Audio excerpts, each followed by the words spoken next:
Hello and welcome to the newly and freshly named Scarah Screamcast podcast. I'm your host, Scarah, Damsel of the Doomed, King Witch, Mother of the Weens, horror host here in Austin, Texas. I hope you are having a wonderful October so far. We're halfway through. We only have halfway to go until Halloween, actual Halloween.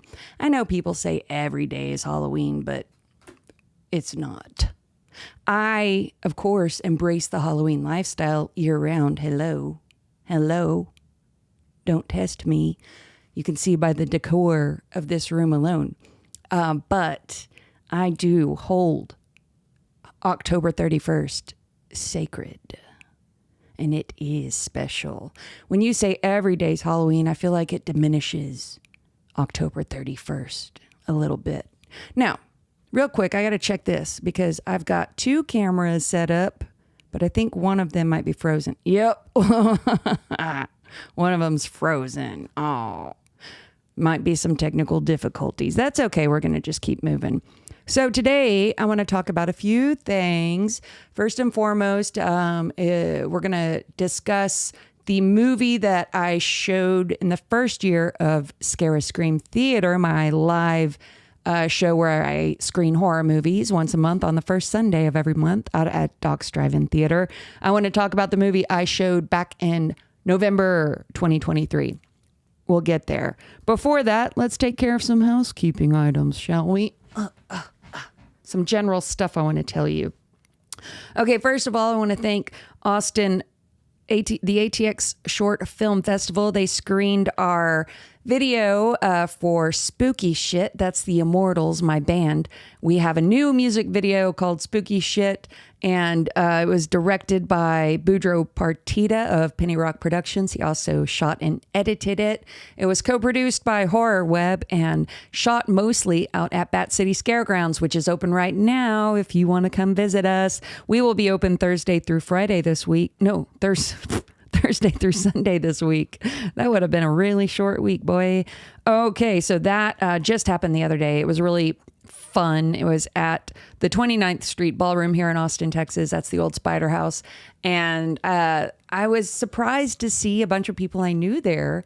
One of them being Kareem, who played Viram in my movie Damsel of the Doomed, which hopefully will be streaming sometime at the beginning of the year. We'll see. We're still working on it. I saw my friend Chris, my friend Mary, some other folks. It was good. It was a good time.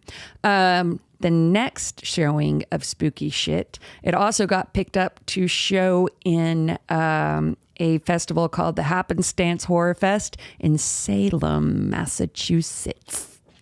Salem, Massachusetts. What's that? My dog's under the bed right now. I don't know what they're doing.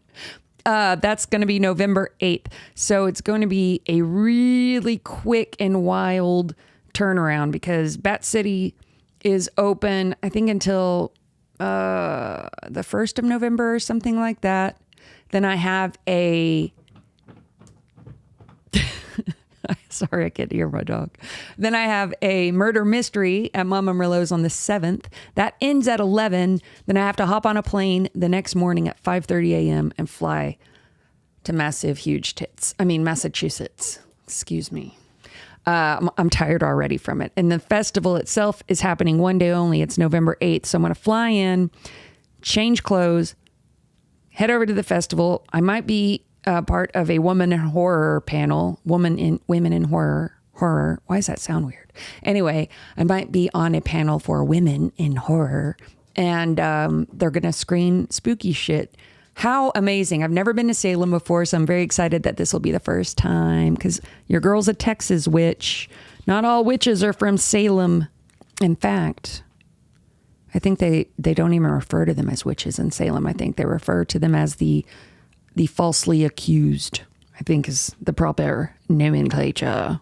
Okay. What else? Oh, I have some new movie announcements. I've been cast in a few. First, I was cast in a movie shooting here in Austin, Texas. It's called Blood Hollow. You can find the Indiegogo and the Instagram and all of that stuff online. Google Blood Hollow if you want to get in on that one.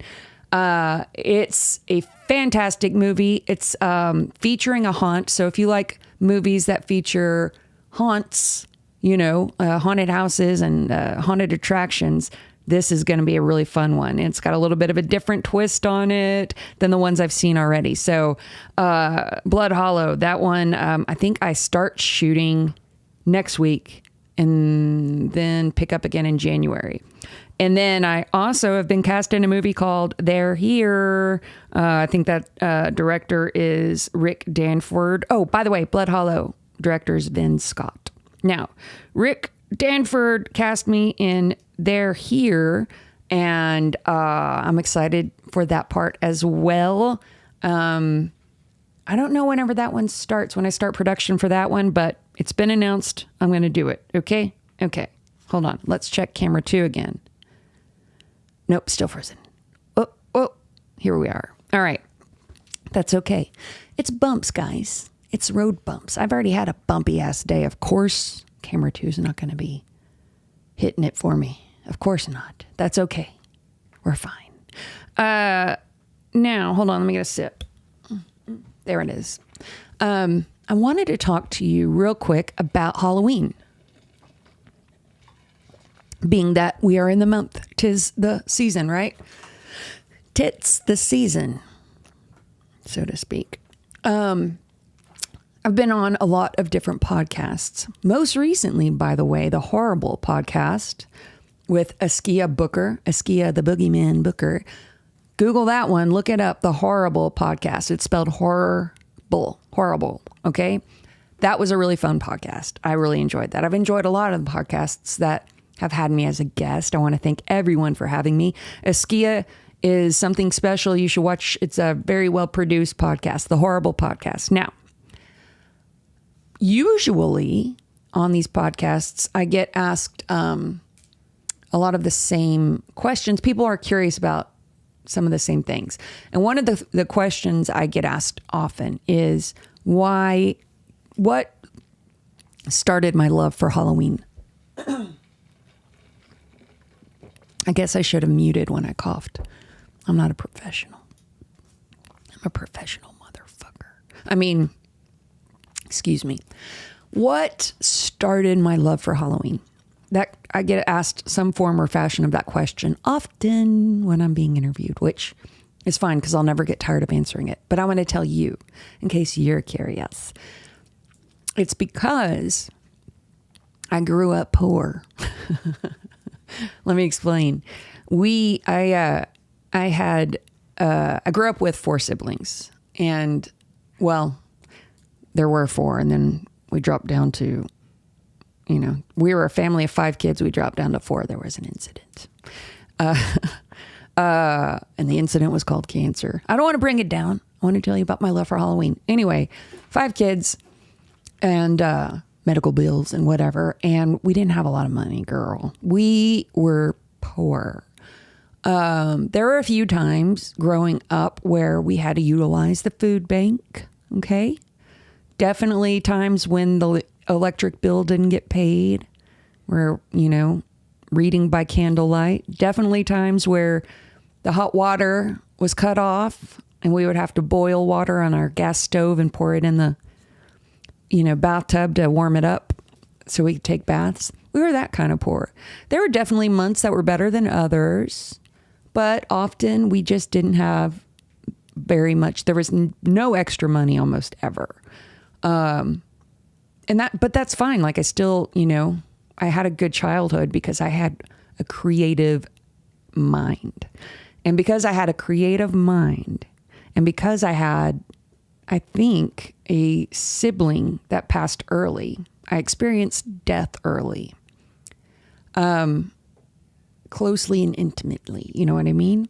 That sparked my curiosity for things macabre and things beyond the veil.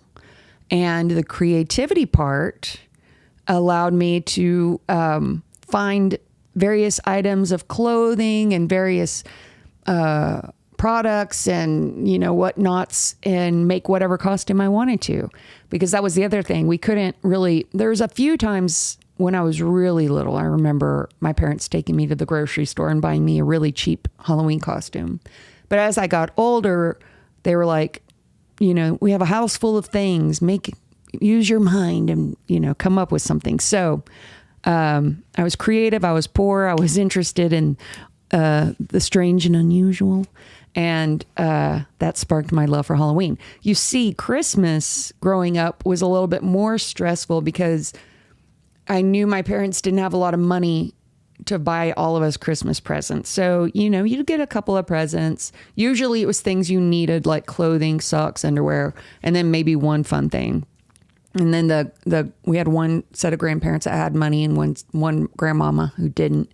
So sometimes we would go see the grandmama with money and she'd give us some Christmas items. But on the total of it all, Christmas was it was weird because although I loved the Christmas tree and I loved Christmas lights and I loved Christmas mass because the witch grew up Catholic, I liked all of those things, but it was kind of weird, like when your friends would show off all of their goodies and all of the plethora of Barbie dolls and G.I. Joes that they got, and then you're sitting there with your one charm bracelet and your 5-pack of Hanes, Yeah,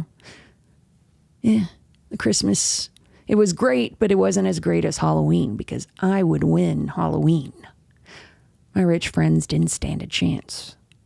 They could go to rent a costume. I don't care if they went to the fanciest costume store and rented some Renaissance ass fucking, Marie Antoinette ass motherfucking costume. I was still going to win because I was going to find whatever and I was going to make something. And I always did. And I always delivered. And then the best part, girl, you got to go get free candy. Door to door? Please, dude. Of course, that was amazing. Of course. So those are the main reasons why Halloween has always been something near and dear to me. And I guess a final reason is, it's spooky, man. I like spooky shit. Google the video. I love spooky shit by the Immortals. You'll see. Okay. What else do I want to tell you real quick? I think that's all of the, that's all I've got here. I'm going to check this cam again. Nope. Frozen. Okay. So let's go ahead now. November 2023 was my first year of showing movies out at Doc's Drive-In Theater for Scarah Scream Theater. Okay. And for November, I decided to go with this movie. Let me give you a quote. This is how I opened up my sermon for Scarah Scream Theater that day. Do you ever fantasize about being killed? Do you ever wonder about all the different ways of dying? Violently? And wonder, what would the most horrible way to die be? Well, for me, the worst way would be for a bunch of old men to get around me and start biting me and eating me alive. And of course, and scene. And of course, I'm talking about the return of the living dead. If I had audio effects, that's what would happen right now. Dead. The Return of the Living Dead came out in 1985. It's based on a novel by John Russo. All right. Now, John Russo and George A. Romero, they together wrote the first horror movie I ever saw, which was Night of the Living Dead. Loved it. Saw that movie way too young. Ended up peeing my brother's bed because of it. That's another story. So George and John parted ways. And when they did, they made an agreement that Russo would retain the rights to any titles featuring Living Dead, while Romero was free to create his own Dead series sequel. So he did like Day of the Dead, Dawn of the Dead, etc., etc. And Russo did The Return of the Living Dead. So he's got the Living Dead, right? Initially, Russo wanted it to be shot in 3D, by the way. And he also wanted it to be directed by Austin legend Tobe Hooper, of Texas Chainsaw Massacre and Poltergeist, to name a few. And Hooper initially was interested, but he backed out. Dan O'Bannon, he was brought in to punch up the script. And in doing that, they eventually went ahead and offered him the role of director. His condition was that he could rewrite the film so that it would be radically different from Romero's film. This was O'Banion's first official director's role. The first time this mofo got in the director's chair, and it's The Return of the Living Dead. He said it was a real education in how not to direct a movie and how not to manage other people. There's a lot of stories on set about Dan O'Bannon being a difficult director, but I bet you donuts to dollars that Dan was just stressed the F out. When a witch gets stressed, I get a little bit testy too, okay? I've been on set stressed out. And I know my face betrays me whenever I am stressed out. I cannot hide it. I can't. I just can't. And then people see my stressed out face and they, I think they think I'm mad at them, but I'm not. I'm mad at me usually. Okay. So Dan had a reputation for having a bad temper on set due to the high stress level. I just said that. But regardless, the movie is a black comedy, horror zombie, freaking massacre masterpiece. Masturbation. No, there is no masturbation. It's implied. This movie also has an incredible soundtrack. There's two types of music. There's the dramatic underscore serving to add mood and, drive the scenes. And then the second type of music is punk motherfucking rock music. Sorry I'm cussing so much for my young listener. I'm talking to you, Jack. I'm talking to you. Use better language, Jack, my young listener. Creative people have a bigger vocabulary than me. Smarter people, I mean. So local LA bands, there was a call to action for local LA bands to submit their music to the filmmakers for the promise of having, their music be on this cool horror movie soundtrack. So of course, a bunch of people submitted, and they selected the best songs to fit in with the score. And they gave us the film's central theme, Party Time, from, what's that band's name? Something Grave. Anyway, I'll have to go back and look. The Cramps were in there too, The Damned, all sorts of punk bands. 45 Grave, that's what it was. 45 Grave gave us the central theme song for Party Time. It's party! It's party time. I think they did it better. The cast. Now, this was a mix of old veterans and new. You had the old men, and those were a lot of veterans in the acting field. And then you had the punks, and a lot of those were new actors. I don't know if I should go into everybody, but yeah. I was just thinking about Linnea Quigley here, and I was like thinking about her nude scene, and it got me off track. I apologize for that. Speaking of Linnea, it was her breakout role as Trash, and Alan Troutman was Tar Man. Every movement that Alan did, by the way, in this movie as Tar Man was communicating something. Just if you rewatch this movie, every movement as the Tar Man is a communication, okay? So there's Clu Gulliger was the warehouse owner. James Kieran was the warehouse manager. Don Kalfa was the mortician. Tom Matthews was the warehouse worker. Bloppity bloppity blop. All right. It was a fantastic cast. Amazing cast. Okay. I love it. Blended really well. The zombies. Let's talk about the zombies in this movie. They were fast. They were talkative. They said brains. And some might refer to them as being somewhat intelligent because they could talk. You had Yellow Man zombie. You had graveyard zombies, busting out of the ground. You had that cool ass half woman zombie. You had the split dog zombie, that, the medical educational device where it has a dog split in half. That part actually makes me sad. I don't like that part. And of course, Tarman. The suit was built around the actor and the movements made it come alive. Tarman is one of those creatures that is iconic to this day. Everybody recognizes it. Even if you haven't seen the movie, you've seen Tarman. I guarantee it. I don't like to go in and spoil the movie, but I will say this. So we have Linnea Quigley, right? I was thinking about her being naked. So the story goes something, if I can remember correctly. So she has a scene where she strips off all of her clothes and she dances naked on a grave in the cemetery, right? And I want to say when she first did it rehearsals, they asked her, like she had quite the bush, all right? And they asked her to shave, to groom. And they shaved it all off. Gone. I don't know if it was miscommunication or what. Women didn't shave it all off back then. This was the 80s, Things were big. Things were hairy, all right? Anyway, so she came to set and did her strip, and the director was like, oh, that's why, yeah. He couldn't see anything when it was a giant bush. And so he was like, I can't see anything. Trim it up. They shaved it all, girl. She was naked poos.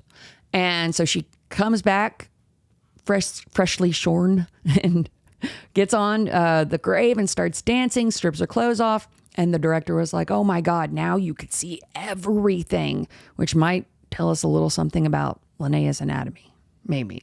So they had to make a merkin for her. Do you know what a merkin is? If you don't, a merkin is a wig specifically for the pubic area.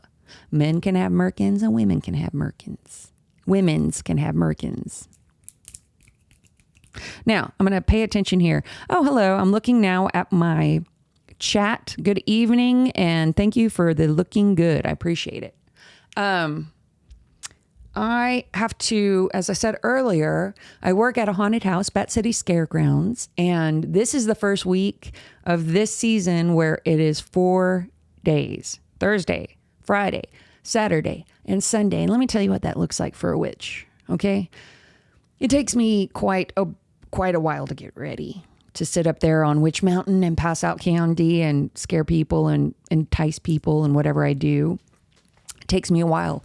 So Bat City is a good hour from my house in traffic. So I have to leave here. I like to leave here no later than 4. I get there at 5, let's say. I get there at 4 or 5. A couple hours later, I'm ready. And then I go up to the mountain at 7:30. We open the gates and I deal with customers and patrons and kids and adults and all of that stuff until the last group goes through the last haunt. Somewhere around 11. It depends on how busy we are. We officially close at 11, but a lot of the times there's still patrons circling through. And then I go back to my dressing room and I have to pack up the candies and, get some of this off of me. And then I go home. And thankfully, the way home, it's only a good 45 minutes to get back home. Traffic's better usually. And by the time I get home, it could be 1 o'clock, maybe later. It just kind of depends.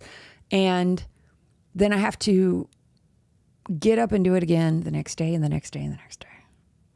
Halloween season for a witch is exhausting. But I love it. I tell myself every day. I do. I love the people I work with. Here's what I mostly love about working at a haunt, okay? Get ready. I'm going to tell you. My favorite thing about working at a haunted attraction, that's what they like us to call it, a haunted attraction or a haunted theme park, is I like to make core Halloween memories for people, especially children, especially kids. If a little girl comes up to me and she's fascinated by all of this and she's in a cute little black dress or not, but if she is, that's even better. Whatever she's wearing, right? But I can tell, I can see in her eyes that she is like taking it all in, like how I looked at Elvira, her cardboard cutout that one time in a 7-Eleven, and I saw Elvira for the first time, and I was just like fascinated. Okay, if they look at me like that, I reach in my secret stash of witch hats, because I have a stash, and I pop it out and I say, would you like to be a witch? And they always say yes. And then I put a little witch hat on them. Core memory created. Just like that. Let's watch our Frozen cam again. Oh, still frozen. Still frozen. That's okay. I don't even know how long we've been talking, friends. I don't know.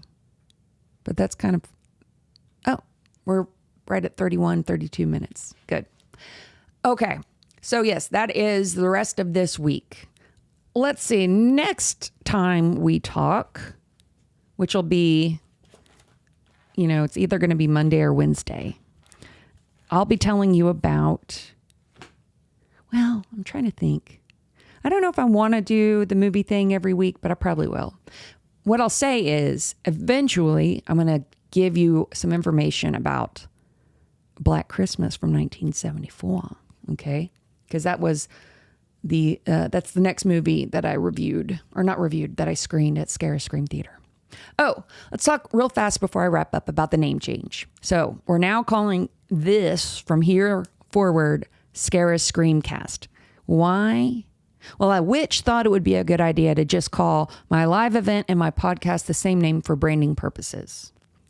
But I changed my mind because I was finding it to be too much work explaining myself to people. When I would tell them I had a podcast and a YouTube and whatnot, and they would, oh, what's the name? And I would say Scarah Scream Theater. And I would say, well, I mean, I have a live show that's Scarah Scream Theater, but I also have a podcast, but it's, so fuck that. It's now Scarah's Screamcast. Scarah's Screamcast. All right. Go to my Instagram, Scarah_Damsel of the Doomed. You'll see a post there where it's me wearing a t-shirt, and it's a Scarah t-shirt. If you would like to purchase one, I have put them on big time sale. Now, it's not going to look like, oh, it's such a huge sale, but it is. And I'll tell you why, because I'm listing them for $20. When I was initially going to sell them online, I was going to sell them for $30 because shipping and handling is typically $10 almost anywhere I mail them. It's expensive to mail stuff these days. I don't know what's going on, but it's a good $10. But I decided to slash that. So now they are just $20 all together. No shipping and handling fee. While supplies last, get yours now. I don't know if I'm going to do another run of this particular design. I'll probably have another design eventually by the time that horror, like Texas Frightmare Weekend and Houston Horror and all of those pop up. I'll probably have a different design, but this design, which is classic, this might be the last run for that. So if you want a t-shirt, you better get one now. Get one soon. A witch needs a new broomstick. I'm asking you to reach into your pocket and buy a shirt. Just go to my, Instagram. I hope you have Venmo because that's what I prefer, but I'll take your damn PayPal. I appreciate it if you do. If you don't, that's okay too. We could still be buddies. That's cool. I grew up poor, remember? I know how it is. I'm still poor shit. Depending on who you ask. In the world of billionaires, we're all poor, The dwindling middle class. I'm not going to get political. I'm not. I feel like this episode was just kind of like, meh, meh. And it might be because I had a crappy day. Because I picked up a flat tire. I got a flat tire. I went to go have it fixed. And then they told me they couldn't fix it because it was too bad. The screw or whatever was in there too deep. So I have to get a new tire, which is why I'm asking you to buy a damn shirt. Okay? So, if you can't, you can't. If you can, great. Whatever. We'll see how it goes. I enjoy this podcast, though. Thank you for watching or listening or whatever it is. And don't forget, I don't know if I still have that information available, but I do have a phone number for this son of a gun. I'll put it in the description or something. I usually tell you what that phone number is if you want to call and ask me a question. But is that right here? Yep. 512-710-8766. You can call me and leave me a message. I'll play it on air. I'll answer your question. 512-710-8766. All right. I think I'll wrap her up now. Thank you for watching. Thanks for listening about the Return of the Living Dead. And thanks for listening about Halloween or whatever. Okay? All right. I'm going to go now. Oh, wait. Someone says, big horror fan. I got to double Mike Myers on Halloween Kills. You're awesome. Love following you. Oh, that's sweet. That's a good way to end it. I love you too. Thank you so much. A good day.